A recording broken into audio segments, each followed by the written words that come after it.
Bismillahirrahmanirrahim. Assalamualaikum warahmatullahi wabarakatuh. Perkenalkan, nama saya Irma Sri Patmayanti dari Prodi Perbankan Syariah.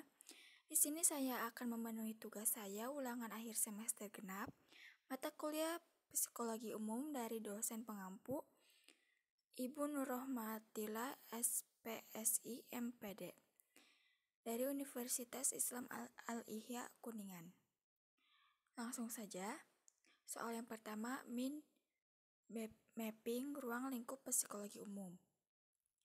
Terbagi menjadi 8, yaitu A. Sejarah psikologi. Dilihat dari segi sejarah, memang psikologi salah satu cabang ilmu yang dikembangkan oleh filosof, di mana lahirnya psikologi hadir karena rasa munculnya pertanyaan tentang kebutuhan hidup manusia dan rasa penasaran akan akal pikiran serta tingkah laku manusia. Itu sebabnya psikologi lebih sering dikaitkan dengan kehidupan organisme manusia. Kemudian mempelajari lebih banyak tentang perilaku, perasaan, emosi, dan apapun elemen yang dilakukan oleh manusia. Segala sesuatu yang terjadi akan dan yang dilakukan oleh manusia dan diteliti. Yang B. Definisi psikologi. Butuh yang namanya proses dan tahapan. Hingga sampai saat ini, ilmu psikologi bisa dibilang lebih matang dibanding dengan berpuluh-puluh tahun sebelumnya. Proses yang panjang inilah kini melahirkan banyak definisi atau sudut pandang tentang ilmu psikologi.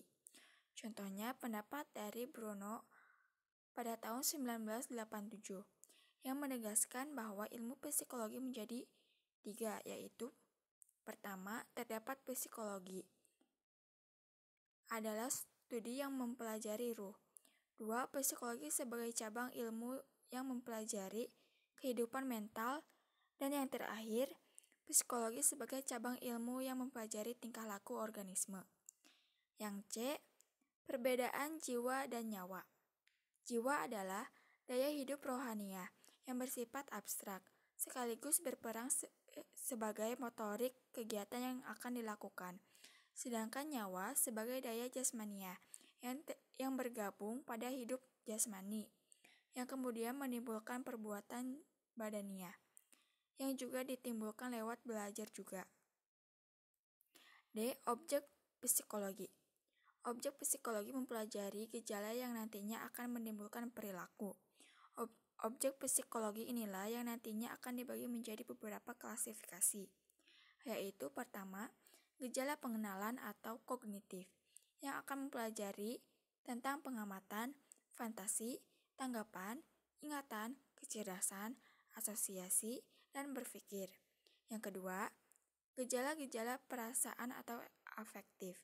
Gejala afektif dibagi menjadi 2, yaitu perasaan jasmania dan perasaan rohaniah. Ketiga, gejala kehendak atau psikomotor atau konotif. Juga akan terbagi menjadi beberapa sub seperti motif.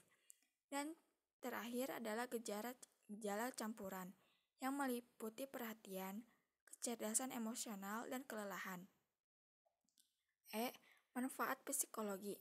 Manfaat psikologi ialah menguasai dan mempelajari gejala jiwa, mempelajari tingkah laku manusia secara umum dan secara khusus. F. Ruang lingkup psikologi. Dari ruang lingkupnya menjadi 2, yaitu pertama, psikologi umum. Itu sendiri dilihat dari objeknya, merupakan kegiatan seseorang atau anak-anak dewasa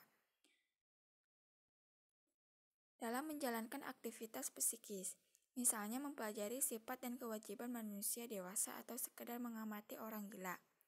Yang kedua, psikologi khusus adalah ilmu jiwa yang mempelajari sifat khusus, misalnya ilmu mengamati sifat unik yang akan di dalam diri manusia.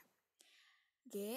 Asas penyelidikan psikologi menjadi beberapa hal, yaitu asas filsafat atau mengkaji bagaimana hakikat manusia, psikologi daya atau mengkaji kemampuan jiwa seseorang, dan psikologi asosial, psikologi asosial adalah penyelidikan yang berdasarkan pada tanggapan manusia itu seperti apa dan bagaimana. Dan yang terakhir, H. Kajian psikologi.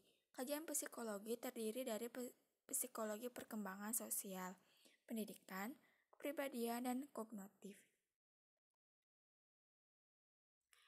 Soal yang kedua, proses mental yang terjadi pada manusia, saya memilih emosi. Kata emosi berasal dari kata Latin yaitu emovere, yang berarti bergerak menjauh. Arti kata ini menyiratkan bahwa kecenderungan bertindak merupakan hal yang mutlak dalam emosi. Macam-macam emosi yaitu menurut Syamsu Yusuf pada tahun 2003, emosi individu dapat dikelompokkan menjadi dua bagian yaitu sensoris adalah emosi yang ditimbulkan oleh rangsangan dari luar terhadap tubuh seperti rasa dingin, manis, sakit, lelah, kenyang, dan lapar. Sedangkan psikis yaitu emosi yang mempunyai alasan-alasan kejiwaan seperti perasaan intelektual, perasaan sosial, perasaan susila, dan perasaan keindahan, perasaan ketuhanan. Ciri-ciri emosi yang pertama, pengalaman emosional bersifat pribadi dan subjektif. Yang kedua, emosi ekspresikan dalam perilaku. Ketiga, emosi sebagai motif. Motif merupakan suatu tenaga mendorong seseorang untuk melakukan kegiatan. Dan yang keempat, adanya perubahan aspek jasmania pada suatu individu menghayati emosi. Maka terjadi perubahan pada aspek jasmania. Faktor yang mempengaruhi emosi ialah pertama, pola asuh dari orang tua, 2 pengalaman traumatik, 3 temperamen, 4 jenis kelamin, 5 usia perkembangan kematangan emosi yang dimiliki seorang sejalan dengan pertambahan usia, keempat, perubahan jasmani, 7 perubahan interaksi dengan teman sebaya, dan 8 perubahan pandangan dari luar. Soal yang ketiga atau yang terakhir, bagaimana kepribadian manusia terbentuk dan faktor apa sajakah yang dapat mempengaruhi kepribadian seseorang, dan jelaskan. Kepribadian terbentuk melalui interaksi sosial yang terjalin antara seorang individu dengan orang-orang di sekitar. Berkaitan dengan hal tersebut, konsep kepribadian sangat lekat dengan konsep sosialisasi. Proses terbentuknya kepribadian berjalan beriringan dengan proses sosialisasi yang dialami oleh individu. Beberapa faktor yang membentuk kebiasaan sifat yang khas. Pertama, faktor prenatal atau prakelahiran. Seorang anak berada dalam kandungan selama 9 bulan 10 hari. Selama itu beberapa hal yang dapat mempengaruhi perkembangannya. Semua itu dapat mempengaruhi pembentukan kepribadian. Dan yang kedua, faktor biologis berpengaruh dalam membentuk beberapa ciri kepribadian seseorang, namun tidak menentukan semuanya. Faktor biologis akan berkembang secara optimal bila mendapat pengaruh positif dari lingkungannya. Secara biologis terdapat 3 faktor yang mendasar yaitu A. Ciri fisik biologis, B. Ciri psikologis, dan C. Tingkat kecerdasan. 3.